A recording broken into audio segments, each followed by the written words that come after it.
I'm Mark Wilbright, and this is the Greenwall Mojo blog, and today I'm here at the Crestpoint Office Center in St. Louis, and this is the site of a long-standing wall, living wall.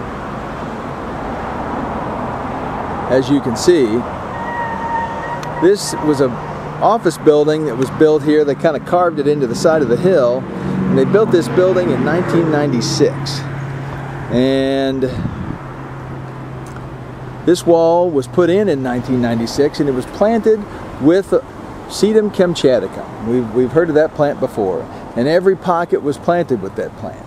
It has a dramatic impact on the building. It's the only green thing here, the only living thing here. The grades were left so steep they couldn't mow the darn thing, and so they they shifted over to decorative rock and such to make it easier on the lawn maintenance company. The owner tells me that they've been really happy with this wall, and everybody really enjoys it being here. They like it.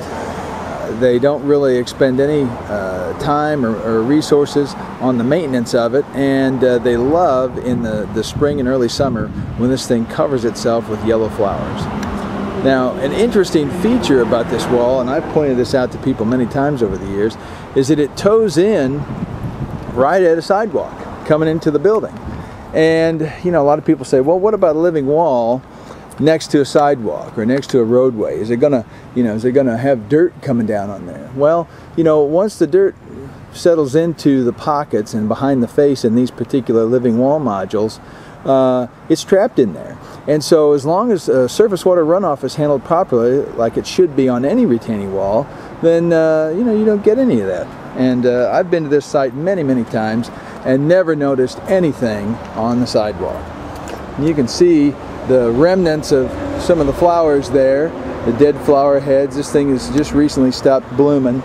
I will say today is the 28th of July 2010, and we've just had the hottest week on record here in St. Louis. For the past several days we've been up 100 degrees or more with heat index. Today when I pulled in, my car thermometer said it was 95, and it's about 11 a.m. So we got a ways to go. Very interesting. Now there's a wall on the other side of this property that's primarily in the shade, and that was planted wisely with a Baltic ivy, and it has flourished, and I'll move around there in a minute and get some shots of that. But this is fantastic, and you can see the top growth of these plants. It comes out of each pocket, and the top growth kind of melds together with the other top growth, and it blocks the view of the module itself from the sun. And so the module is not heating up and absorbing the sun's energy, and therefore it's not radiating it into the evening. So all these other structures here, the building, the sidewalk, the decorative rock, all these things are accumulating heat energy during the day and then giving it off at night, increasing the urban heat island effect. And this wall is not. And that's one of the main features and reasons why you would want to use a living wall, for sure. Busy traffic intersection out there. We've got a roadway sits right on top of this. This particular wall was built without any geogrid reinforcement. It tops out about 8 feet tall, and it was structurally designed by an engineer to withstand the efforts of the earth to push it over, even with the road on top. So there's no elements of this wall that go underneath the road or cause any problems with utilities and such. So this is a real winner of an application for these folks here. Well, we're still here at Crestpoint, and on the back side of the building, I can spin here and you can see the proximity. There's our nice living wall there. And on the back side of the building, we've got a nice hot asphalt parking lot. Lots of additional heat accumulating structures here built by man. And then I'm walking over here to this really awesome living wall, and this living wall is planted differently. And it's really important to understand the microclimate and brought on by the changes in position of the wall on a site.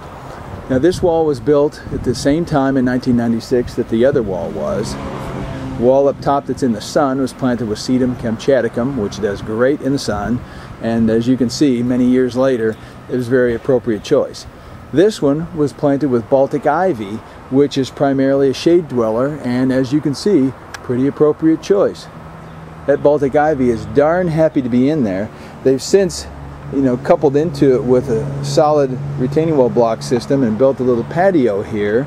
But I maintain the best looking part of the whole thing is the living wall. And this ivy, is throwing out nice new fresh green leaves. If you look in here, you can dig in and see the way that looks in there. There's blocks in there. Way in there. My goodness, that top growth is heavy. Whew. Let's see if we can get in here. There we go. There's some blocks right in there. You would never know. And I can tell you that all this vegetation on the wall out front with the sedum and this ivy shelters the block itself, and the blocks virtually do not age. So, any detrimental effects from weather and the freeze-thaw effects of the different seasons and such is sort of lost on these walls because they're totally covered and insulated by this plant material, so they don't experience the temperature extremes. It's very similar to the way a roof membrane lasts longer underneath a green roof, because you have more moderate temperatures and you knock out the extreme swings one way or the other, and the membrane lasts longer. It's kind of the same thing with this. They've got their mailbox here, and you can see we've got evidence that there are blocks in here, and they're saw cut nicely to match up into the side of the building. And all grown in. Really nice.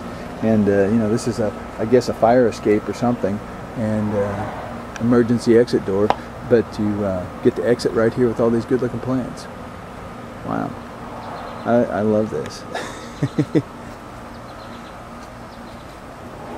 And then you can spin away from this and look over here. Here's the lower entryway of the building and the parking lot and the street out in front. So we're pretty urban. Back to the wall and the good looking ivy.